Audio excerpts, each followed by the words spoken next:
మన ప్రాంతానికి సంబంధించి ముఖ్యంగా ఈ తెలంగాణ ప్రాంతంలో మీరు పుట్టి పెరిగినటువంటి ఖమ్మం ప్రాంతానికి సంబంధించి భగవాన్లు అనే వాళ్ళు తెలియడం అనేది చాలా కష్టమైన పని. కష్టం. అది నిజమండి. అలాంటిది మీకు ఎలా తెలిసింది? ఆ మార్గంలోకి ఎలా అడుగుపెట్టారు? మీ జీవితంలో జరిగినటువంటి విశేషాలు తెలియజేయండి. సార్ మాది చాలా తెలంగాణ కుటుంబం అనే చెప్పాలండి. మా నాన్నగారు తెలుగు పండిట్. తర్వాత మా తాతగారు చాలా దైవభక్తి హరికథ బాగా చెప్పేవాళ్ళు. చందాల కేశవదాస్ గారు, ఆయన పెద్ద కొడుకు చందాల రామకవి గారు, ఆయన పెద్ద కూతుర్ని నేను. నా పేరు అన్నపూర్ణ అండి. మా అత్తగారిదేమో భద్రాచలం దగ్గర కూనవరం, ఆవిడ కూడా దైవభక్తి. మాది వ్యవసాయ కుటుంబమే మా అత్తగారిది. మా నాన్నగారి వైపు అందరూ డాక్టర్లు, టీచర్లు. ఆ రోజుల్లో టీచర్లు. ఆయన వైద్యం కూడా చేసేవాళ్ళు. వారి ద్వారానే నాకు భక్తి అంటే కొంచెం 30 ఏళ్ల వరకు విసుగే వచ్చేది. నాన్న చెప్తున్నారు ఇది పుట్టిదో నిజమో అనుకునేదాన్ని, తెలీదు. కానీ బాధలు వచ్చినప్పుడు ఆయన నాకు ఒక్కటే చెప్పేవాళ్ళు, భగవంతుడు తప్ప ఎవ్వరూ తీర్చలేరమ్మా బాధలు.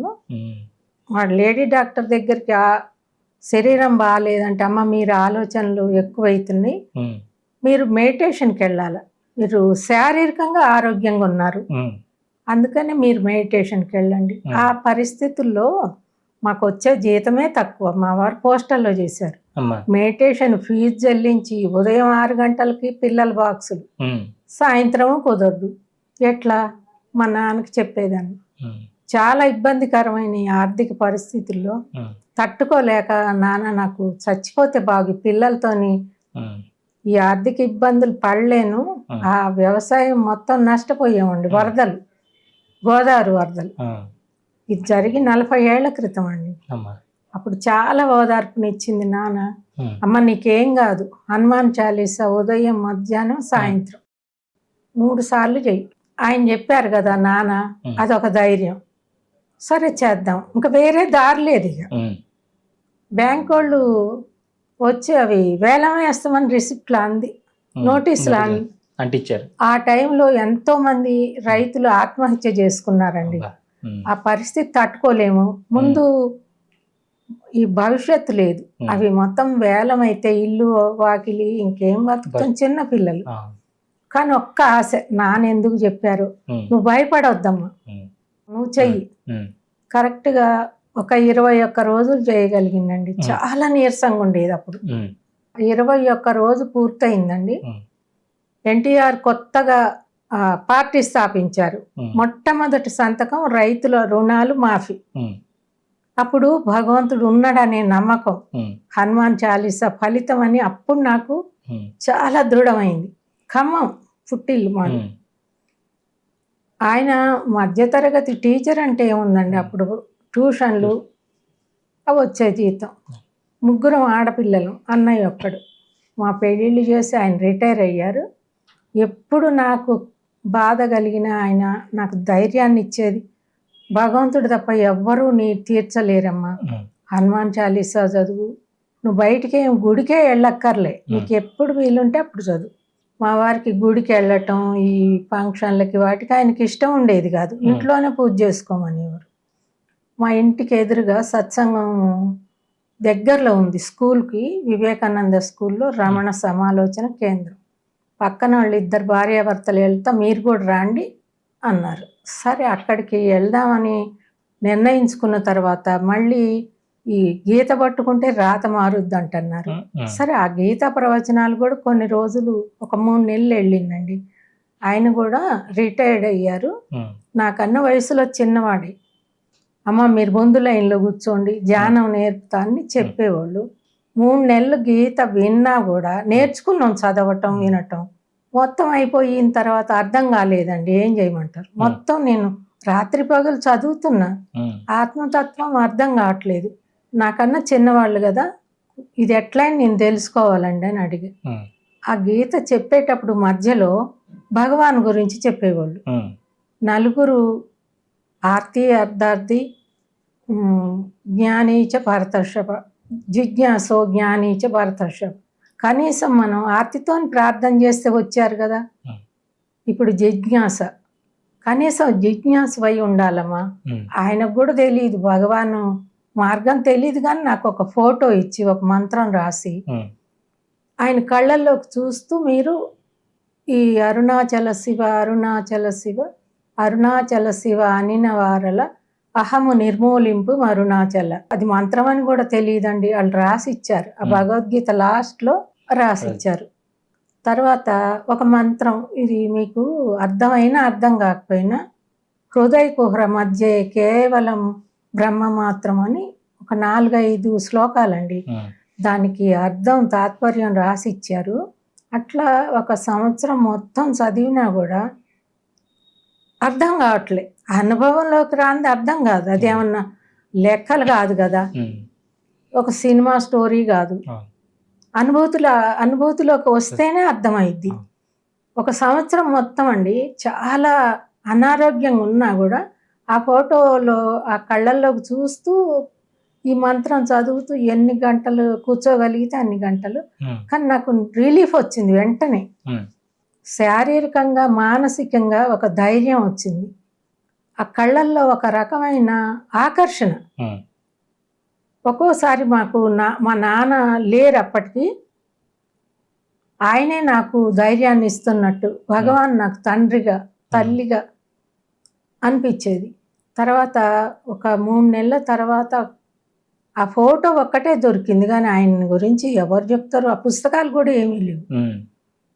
భగవద్గీత ద్వారా పరిచయం అయ్యారు అంతే.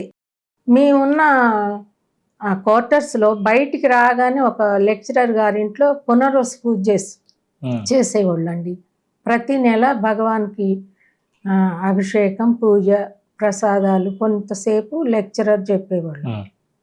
వాళ్ళందరూ పెద్దవాళ్ళు, ఉద్యోగపరంగా ఆర్థికంగా. దారిలో వెళ్ళేటప్పుడు ఆ ఫోటో ఉండేది, కనపడితే దండం పెట్టుకొని, మరి నేను వెళ్ళి నేను తెలుసుకోవాలంటే వాళ్ళు ఏమనుకుంటారు, ఒకదాన్ని ఆడదాన్ని.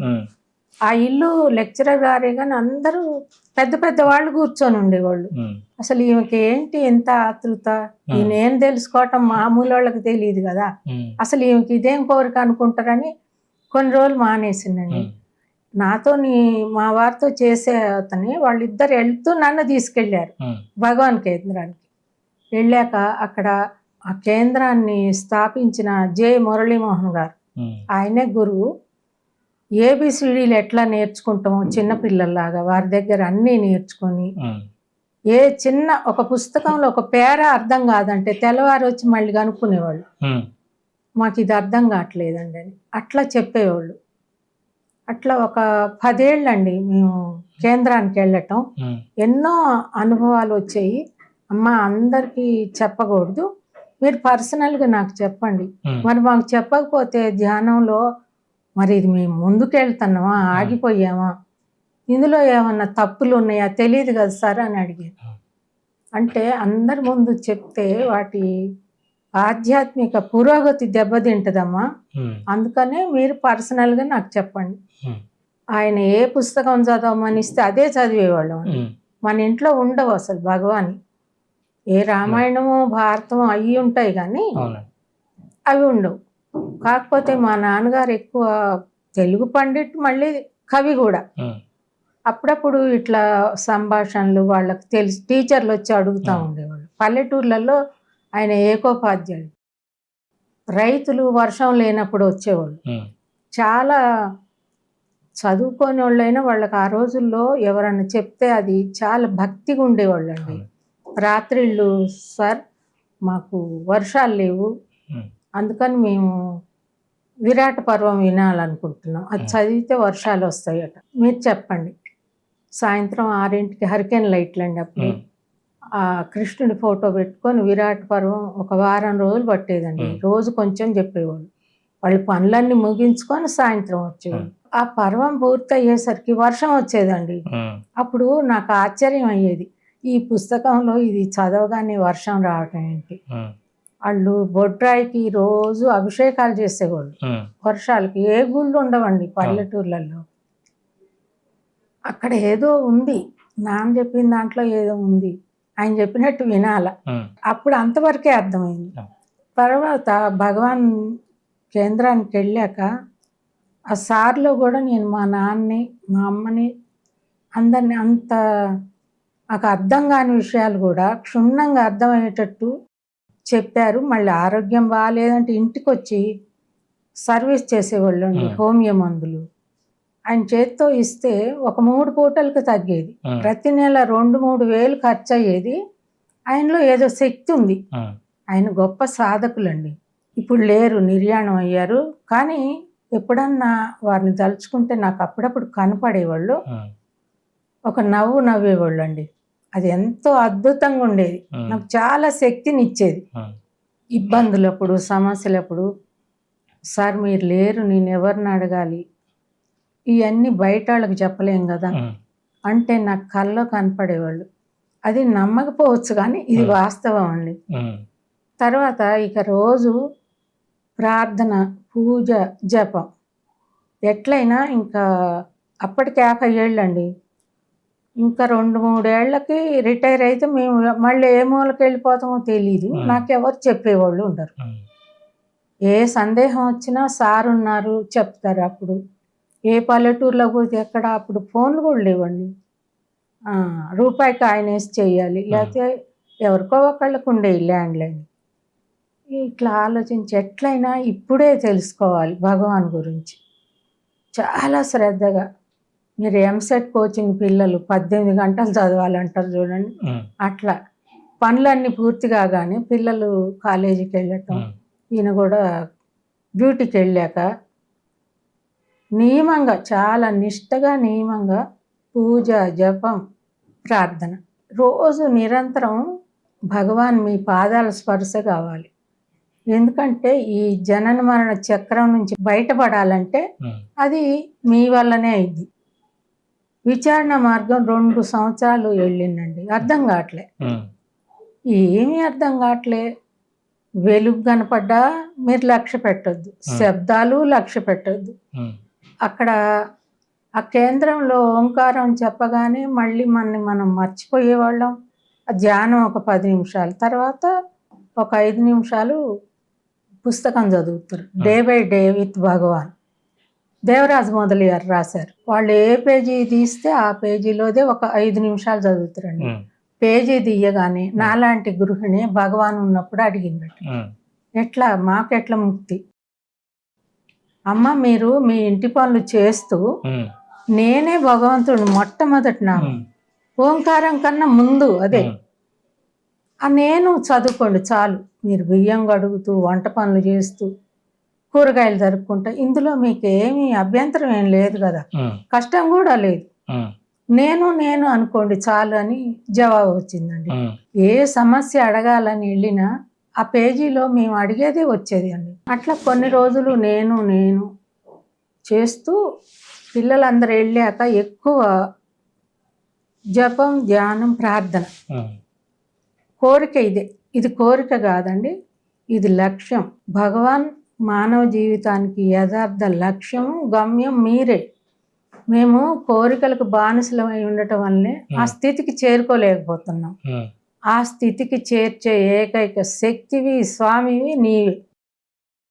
మమ్మల్ని ఈ జన్మలోనే కరుణించాలి. మీరైతే అపార కరుణాపూర్ణ హృదయులు, నాకు అర్థమవుతుంది. ఈ జనన మరణ చక్రం నుంచి నన్ను బయటపడేయాలి. నిరంతరం ఇదే ప్రార్థన, జపం, అరుణాచల శివ, అరుణాచల శివ. కొన్ని రోజులు ఓం నమో భగవతే శ్రీరమణాయ